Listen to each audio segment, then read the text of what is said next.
The emergency helicopter circled overhead while Diana Marshall stood in my landing zone, waving her plastic enforcement badge and screaming about aviation permits. My neighbor's son lay unconscious behind me, bleeding from a fall in my greenhouse. But this self-proclaimed community safety director refused to let the medical team land.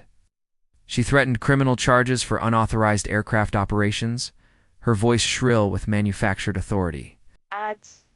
In that moment, watching her prioritize fake regulations over a child's life, I knew our quiet suburban war had reached its breaking point.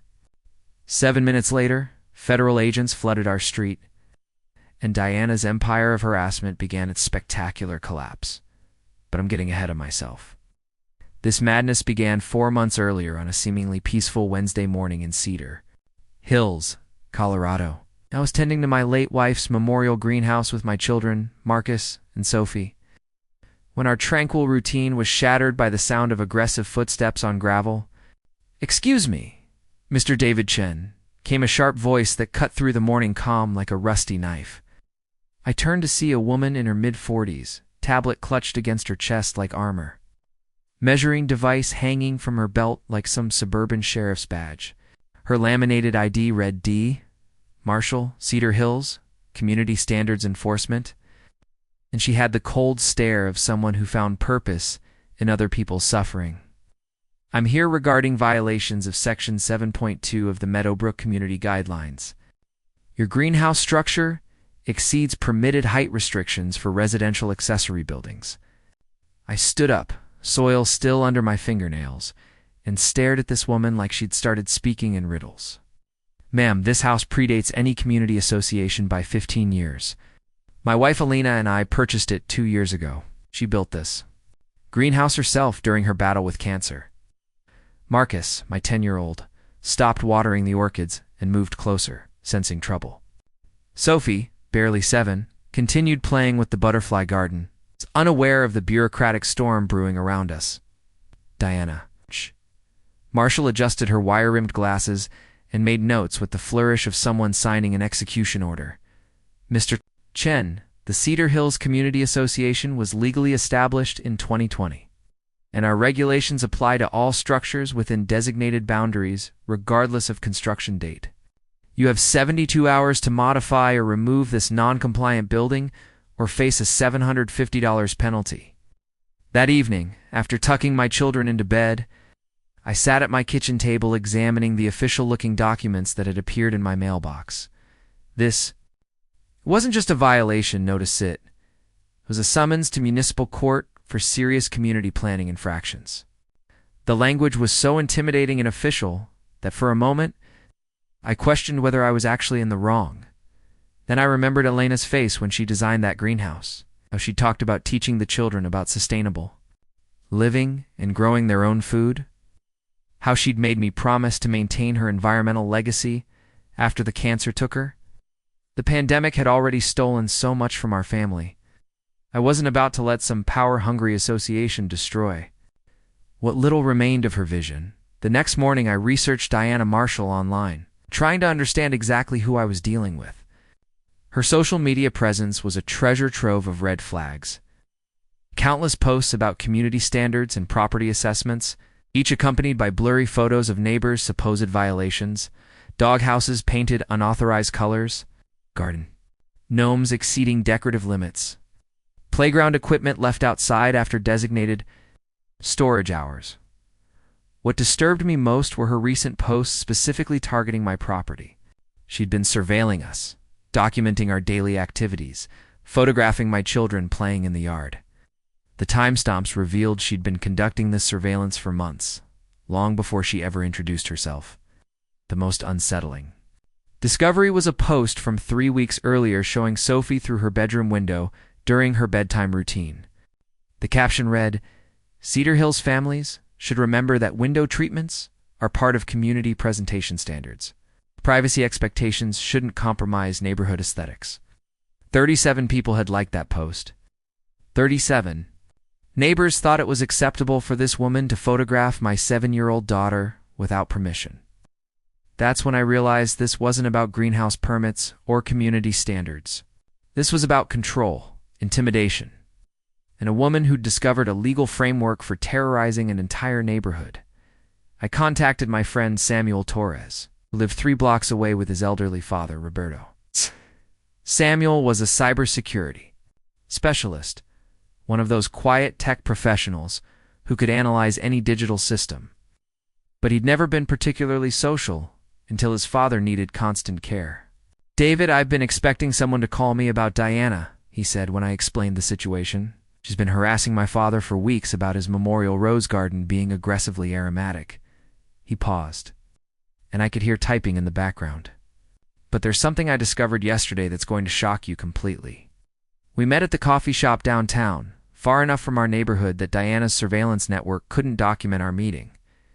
Samuel opened his laptop and showed me drone footage from a routine security assessment he'd been conducting for his father's insurance policy. "Look carefully at these tiny black objects positioned throughout the community," he said, highlighting small dots scattered across the aerial view. "Those are surveillance devices, hidden cameras mounted in trees, on utility poles, and even inside decorative street lamps. I've identified at least 15 of them, and they're all positioned to monitor specific residences. Guess whose property has the most comprehensive coverage?" The revelation hit me like a physical blow. Diana hadn't just been watching my family for months. She'd installed an entire surveillance network to accomplish it. In Colorado, recording someone on their private property without consent is a felony, punishable by up to $15,000 per device and 3 years imprisonment. I was looking at potential damages exceeding 6 figures, and that was just for the privacy violations. "Samuel, why haven't you reported this to the authorities?" I asked, though I suspected I already knew the answer. His expression darkened as he closed the laptop. 2 years ago, I was detained for suspicious computer activity in my own neighborhood. Spent 8 hours in county holding while they searched my equipment for evidence of cybercrime that didn't exist. Officer Martinez is decent, but the rest of the department has certain assumptions about young Latino men with expensive technology." He shook his head. "But children being recorded through their bedroom windows, that crosses a line even I can't ignore." That night, I discovered the final piece of Diana's surveillance puzzle. While installing additional security measures around Sophie's bedroom window, I found a tiny recording device mounted in the old maple tree bordering our property. The device was smaller than a matchbox, weatherproofed and painted to blend with the bark. What made my blood run cold wasn't just the invasion of privacy, it was the realization of how long this had been happening. The camera was secured with screws showing months of weathering. Diana hadn't started watching us after the community association violations began. She'd been surveilling us since we moved in, documenting every aspect of our family's life. Waiting for the perfect opportunity to strike, I held that surveillance device in my hands, thinking about Alina and how she'd always told the children that home was the one place where they could always feel completely safe. Diana Marshall had violated that sanctuary, transformed our refuge into a fishbowl, made my children unwilling performers in her twisted theater of suburban control. But as I stared at that tiny electronic eye that had been watching my daughter sleep, I realized something else. Diana had just made the most catastrophic mistake of her life. She'd provided me with all the evidence I needed to destroy her, and I was about to demonstrate exactly what happens when someone threatens a father's family. The next day, I stood in my driveway holding that tiny surveillance device, its weathered mounting screws telling the story of months of illegal spying. I needed assistance, and Samuel Torres was the only person I knew with the technical expertise to understand what we were confronting. But when I called him at dawn, his response wasn't what I expected. "David, I appreciate you reaching out, but I'm not certain I'm the right person for this fight." His voice carried the weight of someone who'd been burned before, someone who'd learned that challenging authority figures could cost more than it was worth. I drove to Samuel's house anyway, finding him in his workshop surrounded by computer equipment and security monitors. His father, Roberto, was tending to his famous rose garden, the one Diana had complained about being aggressively aromatic. The irony wasn't lost on me that a woman who installed spy cameras was offended by the smell of flowers. "Look, I understand your hesitation," I said, showing Samuel the camera I'd discovered. "But this isn't about fighting the system anymore. This is about protecting children." Samuel examined the device with the focused intensity of someone who understood technology at its core. This is professional-grade equipment. David. Battery life of approximately 8 months, wireless transmission capability, infrared night vision. Someone invested serious money in this surveillance setup. He paused, looking up at me with something. Between anger and resignation, you want to know why I don't trust law enforcement? 2 years ago, I was stopped in this very neighborhood for suspicious technological activity. A young Hispanic man with expensive computer equipment at midnight. Automatically equals cybercriminal. Spent 8 hours in county detention while they disassembled my equipment searching for evidence that didn't exist. The pain in his voice was genuine, and I understood his reluctance. But then he looked over at his father, who was humming while he pruned his roses, completely unaware that his privacy had been violated for months. The thing is, Samuel continued, when I see that camera pointing at children's bedrooms, when I think about some deranged woman watching my father through his kitchen window, making notes about his medication schedule, or when he's alone at night, he set the camera down with deliberate care. That crosses a line even someone like me can't ignore. We spent the next 3 hours using Samuel's drone to conduct a comprehensive survey of the neighborhood. What we discovered was worse than either of us had imagined. Diana's surveillance network wasn't just random cameras hidden in trees. It was a sophisticated monitoring system with devices positioned to capture every angle of 14 specific properties. The houses she was watching weren't selected randomly either.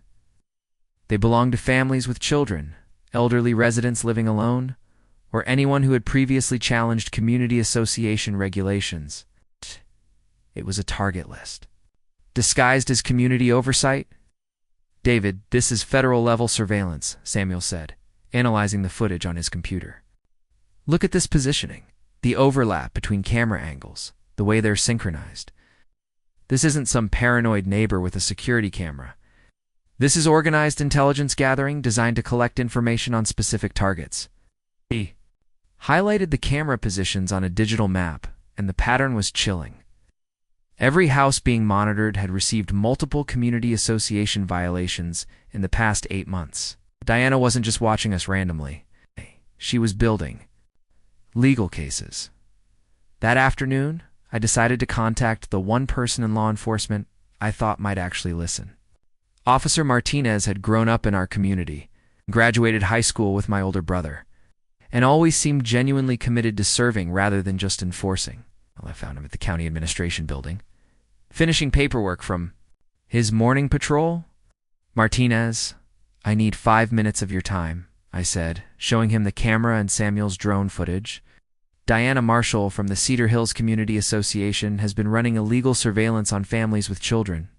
Officer Martinez examined the evidence with the thoroughness of someone who'd seen enough real crimes to recognize the genuine article. David, this is serious criminal activity. In Colorado, recording someone on their private property without consent is a felony. Each camera represents potential $15,000 fines and up to 3 years in prison.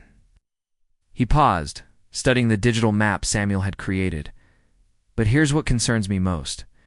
This level of organization, the systematic targeting of specific families. The professional-grade equipment, this looks less like a nosy neighbor and more like organized harassment with criminal intent. I felt a surge of relief that finally someone in authority was taking this seriously, but Martinez wasn't finished. The problem is Diana Marshall isn't just some random troublemaker. She's been building political connections in this county for the past 3 years. She's contributed to the sheriff's campaign, volunteered for the mayor's community programs, and made herself indispensable to people who matter. Taking her down isn't just about proving she broke the law. It's about proving she broke it in ways that can't be ignored or covered up. That evening, I was installing motion-activated lights around Sophie's bedroom window when my phone chimed. With an email notification, the sender was Diana Marshall, and the subject line read, "Final warning, compliance required immediately." What? But this wasn't just another community association violation. It was a mass email sent to 61 families. In the neighborhood, complete with aerial photographs of their properties and detailed lists of supposed infractions, the email painted me as the community troublemaker. someone whose agricultural activities posed a safety risk to the entire neighborhood. The most disturbing aspect was how she'd crafted the message to sound official. Using legal terminology and citing county regulations that didn't exist, she was creating a paper trail of community complaints against me, building a narrative that I was some kind of dangerous radical who refused to follow reasonable rules. But what made my blood boil was the final paragraph. Residents should be aware that Mr. Chen has been observed conducting suspicious nighttime activities around neighbors' properties.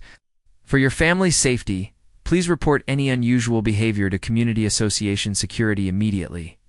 I called Samuel immediately. She's not just spying on us anymore. She's actively trying to turn the neighborhood against me.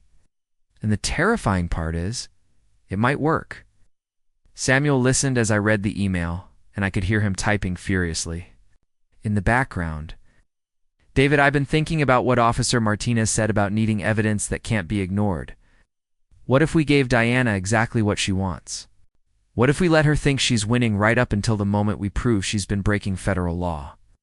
That night, I lay awake thinking about Alina and how she'd always believed that good people eventually prevail if they just refuse to surrender. Diana Marshall thought she was building a case against me, creating a narrative where I was the villain and she was the hero, protecting the community. But she'd made one crucial error. Children's right to feel safe in their own home. The real war was about to begin, and for the first time, I was confident about the outcome.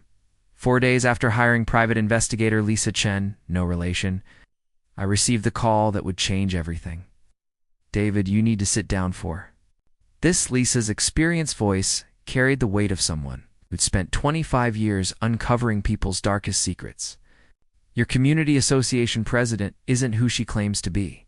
What I found is going to expose this entire operation. We met at Henderson's Diner, 30 minutes outside town, where Lisa slid a manila folder across the table like she was delivering classified documents. Meet Rebecca Walsh, Lisa said, opening the file to reveal a completely different woman than the clipboard-carrying suburban enforcer I knew. The photograph showed longer hair, desperate eyes, and the hunted expression of someone who'd destroyed every opportunity behind them. She legally changed her name to Diana Marshall in 2019. Immediately after being terminated from Apex Security Solutions for falsifying safety credentials, she was selling fraudulent security clearances to anyone with cash until one of her cleared. Employees used his access to embezzle from his workplace. I stared at the documents, my coffee growing cold as the implications became clear. This wasn't just a power-hungry neighbor with control issues. This was a career criminal who'd reinvented herself in our quiet community. Lisa, how does someone with this background end up running our community association? Don't these organizations conduct background checks? The investigator laughed bitterly, shaking her head at what she'd witnessed too many times. Most community associations are managed by volunteers who are either too busy or too trusting to properly investigate their leadership. Rebecca appears with organization and authority, volunteers for the position nobody else wants, and suddenly, she's indispensable. Oh. But the real revelation was still coming. Lisa produced a second set of documents that made my hands tremble. She has 4 restraining orders filed against her by former colleagues between 2018 and 2020. Each victim describes the same pattern: surveillance, harassment, false police reports, and an obsessive need to control every aspect of their lives. Police reports read like a preview of what she'd been doing to our neighborhood. Hidden cameras in apartment buildings, false drug dealing accusations, and appearing at victims' children's schools uninvited. Here's where it gets twisted, Lisa continued, producing bank records that made my head spin. The current Community Association treasurer, Margaret Walsh, isn't just another board member. She's Rebecca's mother. She has no idea her daughter has been using her financial information to embezzle from the community fund. The numbers on the page told a story of systematic theft, $47,000 stolen over 20 months, through fraudulent maintenance invoices and phantom repair contracts. I felt sick thinking about how Margaret Walsh had always seemed like such a kind, gentle woman at association meetings, always quiet, always deferential to her daughter's aggressive leadership style. Now I understood why. Lisa, are you telling me that Diana has been stealing from her mother while using the woman's financial access to rob the entire neighborhood? The investigator nodded grimly. Margaret's been sending her daughter money for years, thinking she was helping her rebuild her life. She had no idea she was funding a criminal enterprise. That evening, I faced the conversation I'd been dreading. Marcus sat across from me at the kitchen table, his 10-year-old face serious beyond his years. Dad, some kids at school are saying their parents think you're causing problems. Are we going to have to move? The question hit me like a physical blow because it was the same fear that had been keeping me awake at night. What if someone with Diana's connections and complete lack of morals really could destroy everything we'd built here? I pulled my son close, looking around our kitchen at Sophie's artwork on the refrigerator, at the family photos that still included Elena's radiant smile. Marcus, do you remember what Mom used to say about doing the right thing? He nodded, his voice small as he repeated the words, "The right thing and the easy thing are rarely the same thing." I smiled, feeling Elena's presence in the room with S. That's right, son. Sometimes when we're fighting for something really important, it gets scary and difficult before it gets better. Marcus looked up at me with eyes that had already seen too much loss for someone so young. But what if she's stronger than us, Dad? What if she wins? The vulnerability in his voice broke my heart, but also strengthened my resolve. Your mom would want us to stand up to bullies, Marcus? Even when it's frightening. It's our home, where she built that greenhouse, where she taught you about environmental science. Some things are worth fighting for, and our family's right to feel safe here is one of them. Later that night, after both children were asleep, I made the most important phone call of this entire ordeal. Margaret Walsh answered on the second ring, her voice cautious and tired. Mrs. Walsh, this is David Chen. I need to discuss your daughter with you, and I need you to hear me out before you hang up. There was a long pause before she responded. Mr. Chen, if this is about those community association violations, I've told Diana that maybe she's being too aggressive, but she won't listen to me anymore. Ma'am, it's not about community association violations. It's about the fact that your daughter has been stealing money from our community fund using your financial information. The silence on the other end stretched so long I thought she'd disconnected. When she finally spoke, her voice was barely a whisper. What are you talking about? I spent the next 25 minutes gently explaining what Lisa's investigation had revealed about the false name change, the embezzled money, the pattern of criminal behavior that stretched back years. I wondered where she was getting money for all that surveillance equipment. Margaret finally said, her words heavy with the pain of a mother realizing her child had become someone she didn't recognize. She told me she was working as a security consultant, helping other communities. I never imagined she was stealing from her neighbors while terrorizing them. I could hear her crying softly, the sound of a woman's world crumbling around her. Mrs. Walsh, I know this is incredibly difficult, but I need your help to stop her before she hurts someone else. Will you help me expose what she's been doing? Silence stretched for nearly a full minute before she answered, her voice growing stronger with each word. Mr. Chen, my daughter is sick, and I've enabled her sickness by trying to love her back to health. But you're right. This has gone too far. Tell me what you need me to do. By midnight, we had a plan that would bring down Diana's entire operation. Margaret would provide access to the community association's financial records, proving the embezzlement beyond any doubt. The next phase of our war was about to begin, and for the first time since this nightmare started, I felt like we had a chance to prevail. The next morning brought an escalation I never anticipated. I was preparing breakfast when Marcus burst through the kitchen door, his face pale with anger. Dad, there's a man in our driveway taking pictures of our house with some kind of official-looking camera. I looked out the window to see a heavyset man in his 50s, wearing what appeared to be a police uniform, complete with badge and utility belt, methodically photographing every angle of our property. Next to him stood Diana, tablet in hand, pointing at various violations like a general directing battlefield operations. I stepped outside to confront them. And that's when I met Vincent Kane, Diana's new ally in suburban warfare. He was driving a Ford Crown Victoria painted to look exactly like a police cruiser, complete with official-looking decals and a light bar on top. Everything about his presentation screamed law enforcement, from his tactical vest to the way he carried himself with exaggerated authority. "Sir, I'm Security Chief Kane with Community Association Enforcement Division," he announced, his voice carrying the practiced tone of someone used to being obeyed. "We're conducting a comprehensive security assessment of properties that have been flagged for potential violations." I studied this man more carefully, noticing details that didn't quite add up. His badge looked official from a distance, but up close I could see it was just a generic security guard shield with CA police printed on label maker tape. His uniform was a mismatched collection of tactical gear that looked more like a costume than genuine law enforcement equipment. "Mr. Kane, what agency exactly employs you? Because last I checked, community associations don't have police powers." "In Colorado." Diana stepped forward before Vincent could answer, her face flushed with the excitement of someone who finally felt like they had backup. "Mr. Chen, the Cedar Hills Community Association has contracted with Kane Security Services to ensure community, safety, and compliance. Chief Kane has full authority to investigate violations and issue citations." She gestured toward Vincent like she was presenting a secret weapon, but I could see something desperate in her eyes, like a drowning person who'd grabbed onto driftwood. The situation took a darker turn 4 days later when Samuel called me in a panic.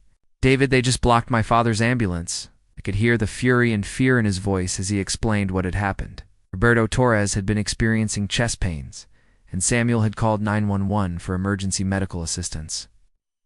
When the paramedics tried to reach their house, they found Vincent's fake police car blocking the narrow street. With Vincent demanding to see proper community association transportation permits before allowing the ambulance to proceed, the paramedics had to park 3 blocks away and carry my father on a stretcher because this lunatic wanted to play traffic cop. Samuel continued, his voice shaking with rage. "He could have died, David. He could have died because Diana's new.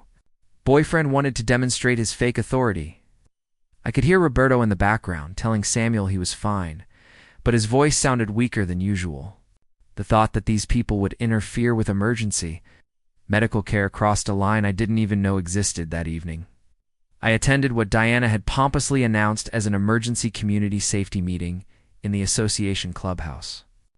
I expected to find maybe a handful of residents, but the room was surprisingly full. Diana stood at the front like a general addressing troops, with Vincent positioned behind her in his fake uniform, attempting to look intimidating. "Residents of Cedar Hills," Diana began, her voice carrying the theatrical authority of someone who'd been rehearsing this speech in the mirror. "We are facing an unprecedented threat to our community's safety and property values." She clicked through a PowerPoint presentation that would have been laughable if it weren't so malicious. Slide after slide showed photographs of my property, my children, my daily routines, all labeled as security concerns and compliance issues. She transformed our family's normal life into evidence of criminal activity, painting everything from Sophie's tricycle on the lawn to Marcus's science project, materials as threats to neighborhood stability. "This individual," she said, pointing at a photo of me working in Elena's greenhouse, "has consistently refused to comply with reasonable community standards." But Diana had made a critical error in staging this performance. In the audience sat Judge Helen Martinez, a woman I recognized from county court proceedings, but had never spoken to personally. After Diana's presentation, Judge Martinez stood up, and I could see the controlled anger in her posture. "Ms. Marshall, I have a question. About your legal authority to conduct surveillance of private citizens and interfere with emergency medical services."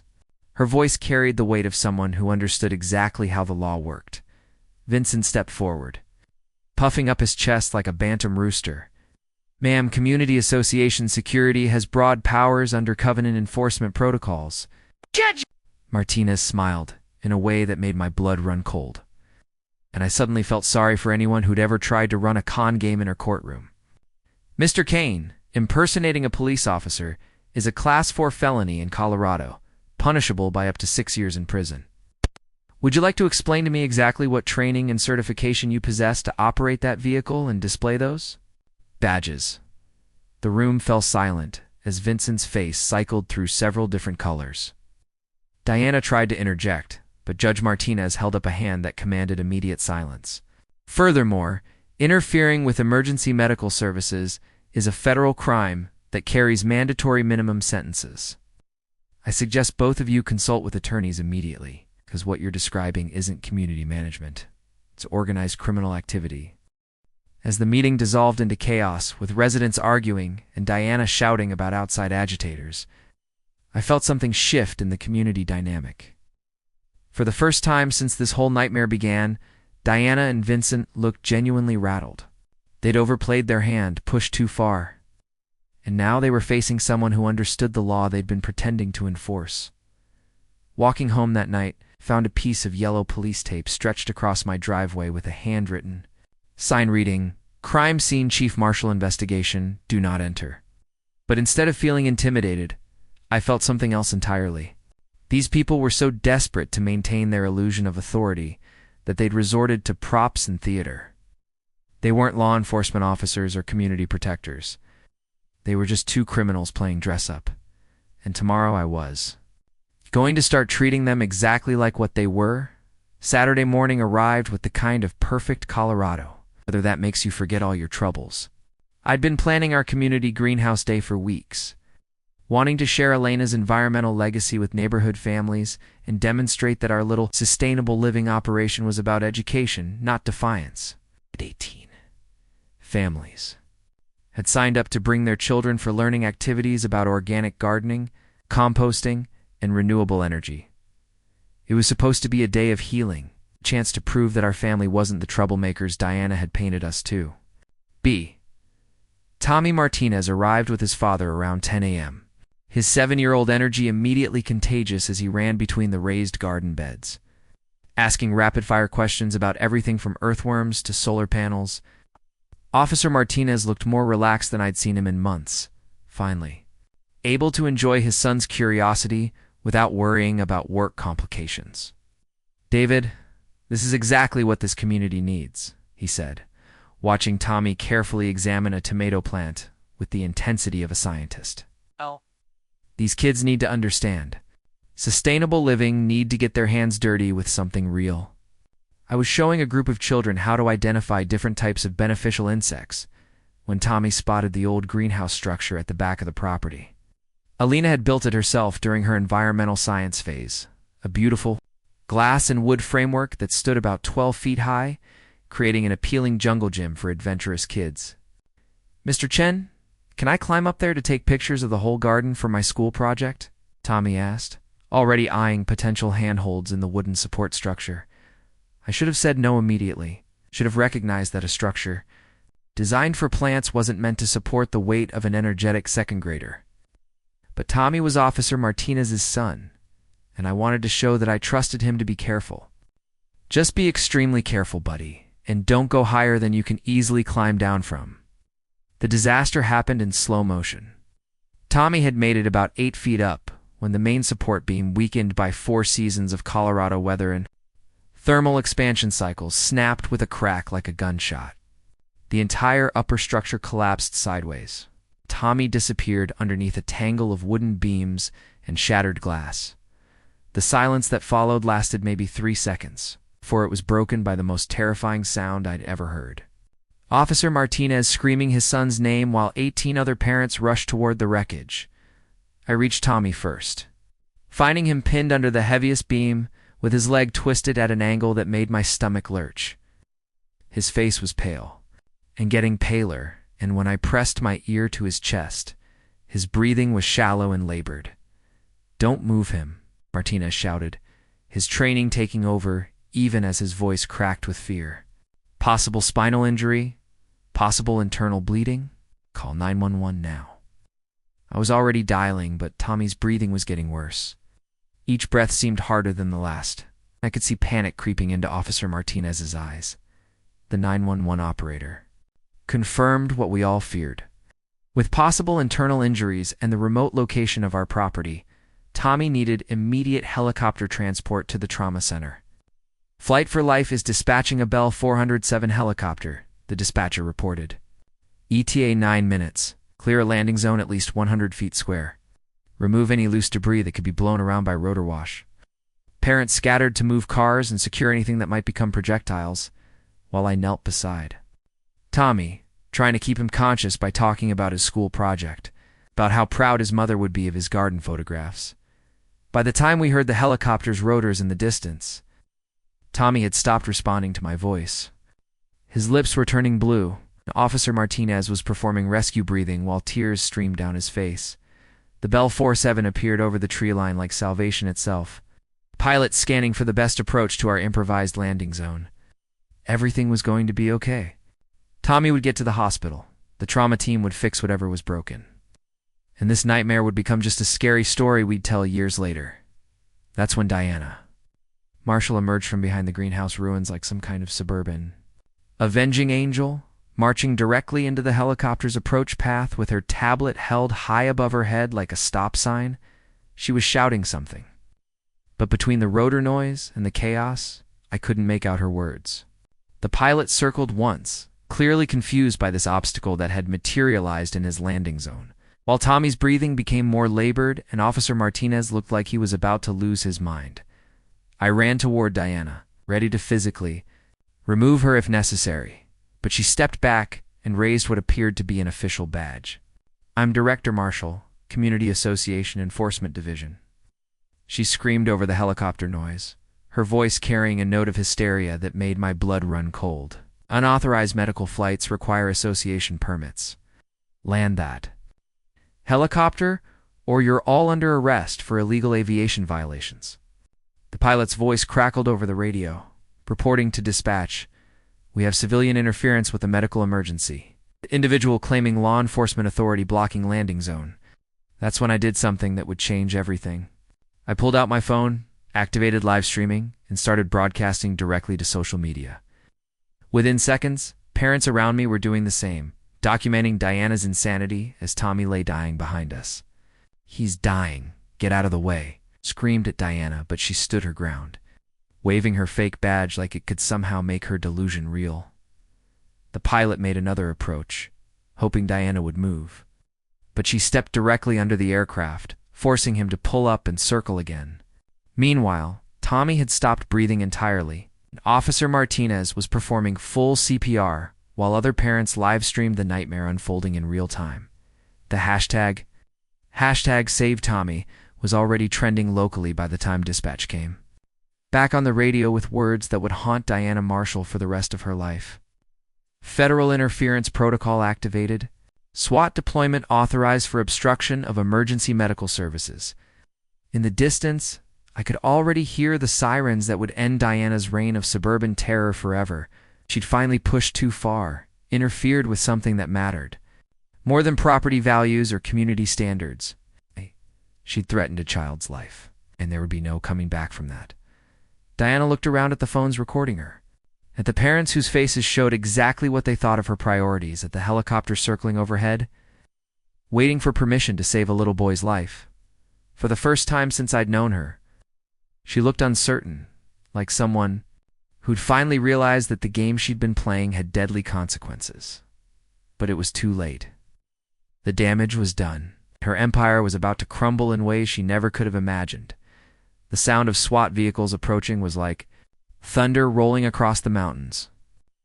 But Diana Marshall remained planted in the helicopter's landing zone like a deranged scarecrow, waving her fake badge and screaming about aviation violations while Tommy lay unconscious behind us. What she didn't know, what none of us knew until later, was that the FBI had been quietly investigating the Cedar Hills Community Association for 8 months, following a tip about organized fraud that had landed on the desk of a federal task force specializing in community corruption. 6. Black armored vehicles roared across my property, followed by 3 additional helicopters that landed in the adjacent field. 40-plus federal agents in full tactical gear deployed with the precision of a military operation. And suddenly, my little sustainable farm looked like the set of an action movie. The lead SWAT commander, a granite-faced woman with Chen on, her name tape, no relation, approached Diana with the kind of calm authority that comes from years of dealing with genuinely dangerous criminals. "Ma'am, step away from the landing zone immediately," Commander Chen ordered, her voice carrying the weight of federal authority. But Diana, lost in her fantasy of power, actually stepped closer to the hovering helicopter and shouted back, I am the duly authorized director of this community. You're all parked in violation of Association Regulation 15D. I demand to see your permits. The absurdity of a suburban community association president trying to arrest federal agents would have been comical if a child wasn't dying while she performed her delusions of grandeur.